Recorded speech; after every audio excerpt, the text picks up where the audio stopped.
Alright, in this video we're going to be setting up this Epiphone Genesis.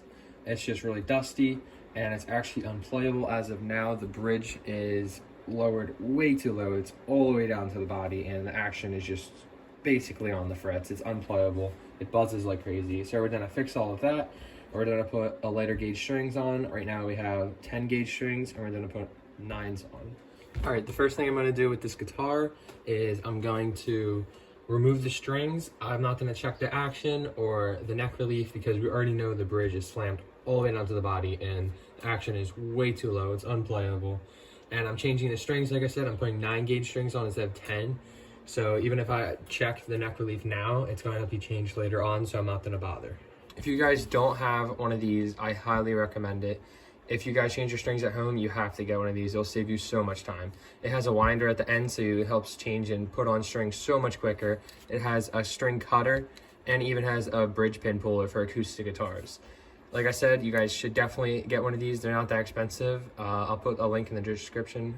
All right, next we're gonna go over all the frets with the fret rocker and check for any high spots.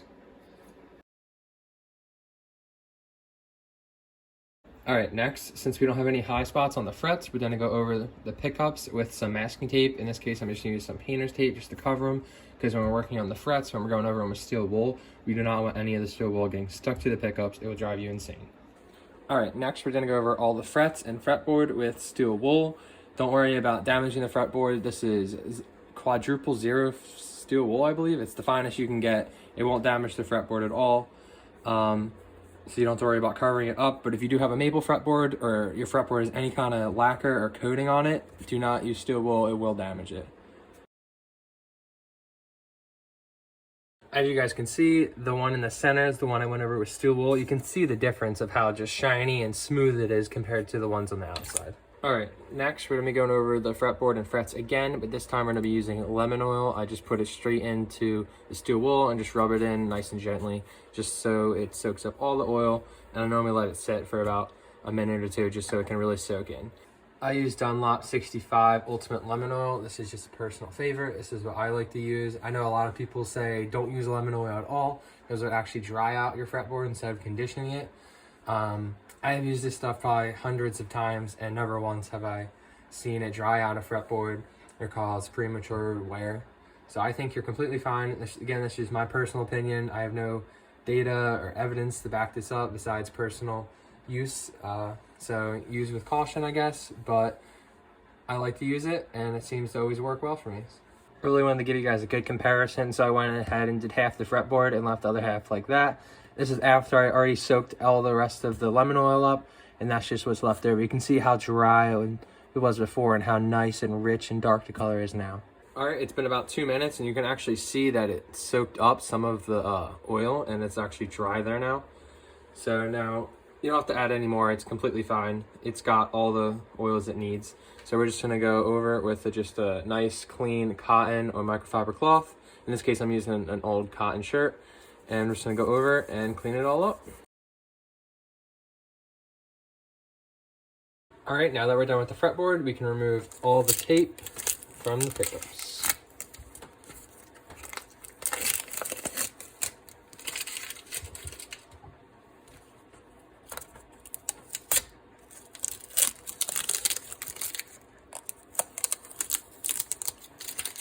All right, now I'm just gonna wipe down the body. It's quite dusty, so I'm just gonna use another piece of a cotton shirt just to wipe it down and get all the dust off.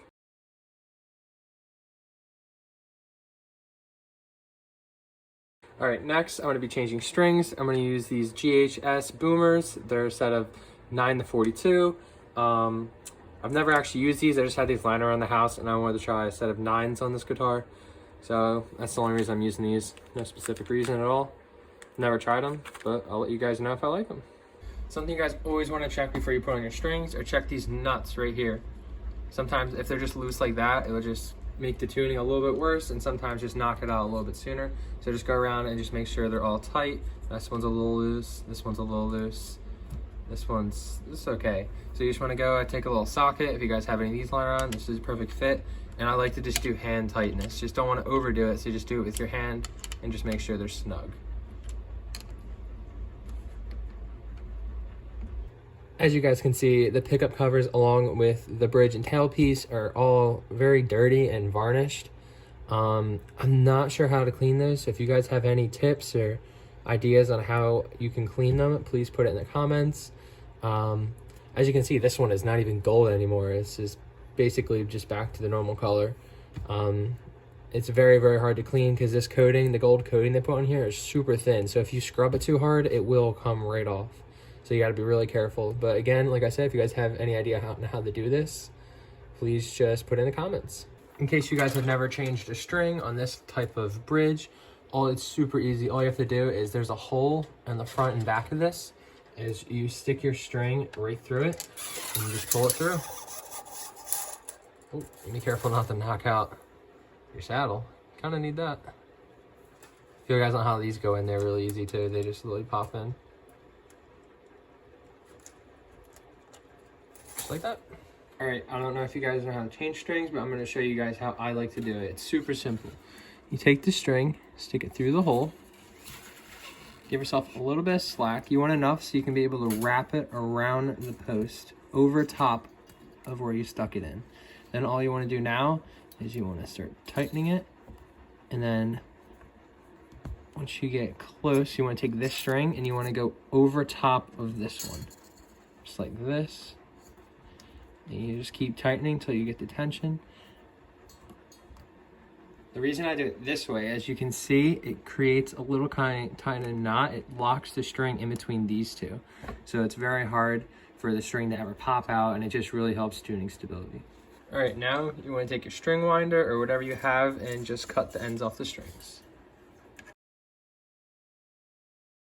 All right, next thing we're gonna do is adjust the bridge. The strings have not been tuned up yet. They're just put on there. They're super loose, and the reason that you don't want to tune it yet and keep them loose is because we have to raise this up, which is gonna cause a lot of tension on these strings. So you want it to be really loose so you don't strip the screw or the inside. This is super simple to do.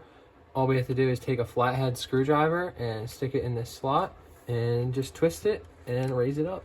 I'm gonna raise it up quite a bit because it was slammed all the way down to the body. So let's go just about there and let's try that. So now let's tune up the guitar to pitch and then we'll see how the action is. Something I always like to do when I put new strings on is to stretch the strings a little bit.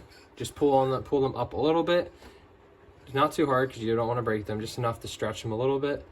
And I feel like this really helps just breaking your strings. All right, next thing we're gonna do is check the neck relief. Since we just put lighter gauge strings on, most likely there's gonna be a little bit of backbone in there, so you might have to add a little bit of relief in the neck. A couple things I always use when checking neck relief is a capo and a feeler gauge if you have one. We're gonna use 10/1000ths of an inch, and if you guys don't have a feeler gauge at home, an easy hack is take a 10 gauge guitar string, which most of the time is going to be your high E string, and you can use that to check. All right, we're going to take the capo and we're going to put it on the first fret.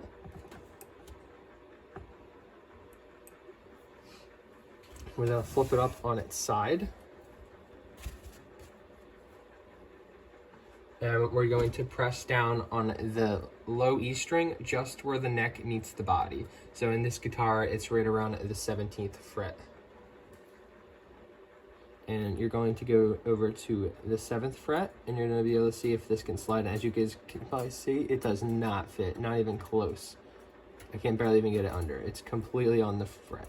So that means, like I said, there's too much backbone in this guitar, so it needs to be relieved a little bit. All right, I'm gonna show you guys how to adjust the truss rod. But before I do that, I know many of the times that people say don't touch your truss rod because you can break it or snap your neck or crack the neck, but it's extremely hard to do that. As long as you're being cautious and you follow these steps, you'll be completely fine and there's nothing to worry about. All right, first thing you wanna do is come over to the headstock and remove this truss rod cover. All right, now that we got the truss rod cover off, you're gonna need an Allen key. If you buy a guitar new, it should come with one of these to adjust it. If you don't have one of these, I would look up the exact size you need on the internet for your exact make and model guitar and order one, because you don't want to use one that's too small or too big, because you can strip out your truss rod. And that is something that you can do fairly easy if you don't have the correct size. So that's something you do want to make sure you have is the right size, because you can ruin your whole entire guitar if you use the wrong size and strip out your truss rod. All right, now that we make sure you have the right size, you want to turn it in. And for our guitar, all right, for this guitar, we have too much back bow in the neck, so we need to add a little bit of relief. And to do that, we need to stick the truss rod Allen key in, and we want to turn it clockwise. And you only want to take it maybe like a turn at a time, and then check the relief. Do the same exact thing that I already showed you guys. Flip it on its side with the capo on the first fret. Press the body where the neck meets the body, and then press on the 8th fret with your feeler gauge. And you want to have a little bit of a gap. We still don't have enough of a gap, so we're going to give it another turn. All right, and let's check that. Flip it on its side where the body meets the neck, and then grab the feeler gauge. On the 8th fret, you want to slide it under. We're close, but still need a little bit more relief.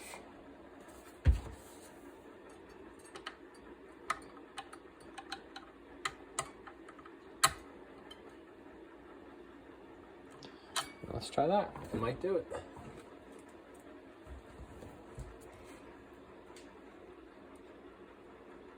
Yep, that actually is perfect. So once you do that, you can now put your truss rod cover back on where it belongs. Something you guys might notice when you're adjusting the truss rod is your action might either go up or down depending on whether you have too much back bow or too much relief. In this case, we had too much back bow, so the action actually came up quite a bit. So now we're a little too high, a little bit higher than I would like. So we're gonna check it, and then we're gonna lower it. All right, next we're gonna check the action with the string action gauge. If you guys don't have one of these, I'll put a link in the description. Super, super helpful. They're not very expensive at all. You can get them for under 10 bucks and they work just fine. So we're gonna check. We want about 2 millimeters on the lowy side at the 12th fret, and we're at 2.25 just above that. So it definitely has to be lowered a little bit. And on the high E side, you want about 1.6 millimeters. So let's check that. And we're about dead on, so that's cool. It's perfect. A good rule of thumb, if you guys are having fret buzz anywhere on the neck, if you're having it buzz more around here, that means your tailpiece or your bridge is probably too low, so you can raise that up and see if it fixes it. If it's around the middle of the neck, it's normally your truss rod. And if it's down here by the nut, sometimes that means your nut is just filed too low and you might need to get a new one. Like I was already showing you guys, it's super easy to adjust a bridge style like this. All you have to do is take your screwdriver, and right now it's a little high, so we're just gonna lower it just a little. Take it a little bit at a time, and we'll try that. And you might have to tune back up now because the strings might be a little flat. All right, now that we got it back in tune and we've adjusted the bridge, let's check the action again. Remember, when you're setting up a guitar, you always want to set it up in playing position. If you're laying it down, you'll have more strain on the neck, and all your adjustments that you make here, when you flip it over, they won't be the same when you're playing it. So you always want to set up in playing position. So let's check the action now. We want about 2 millimeters, and we're just about under, but there's no buzz anywhere, so I think we're gonna leave it. So next, we're gonna check the intonation. All you want to do is play the string open and make sure it's in tune, and then you want to play it at the 12th fret. And we're going to do it for every single string. And you want to make sure they're both exactly the same. All right, I think we're all done setting up this guitar. We changed the strings, we cleaned the fretboard and the frets, we did the action, we did intonation, and we did neck relief. Like I said, if you guys have any idea on how to clean these pickups, then please put it in the comments. I'll put a link in the description for the feeler gauge and string action gauge. Please like this video and subscribe. Thanks for watching.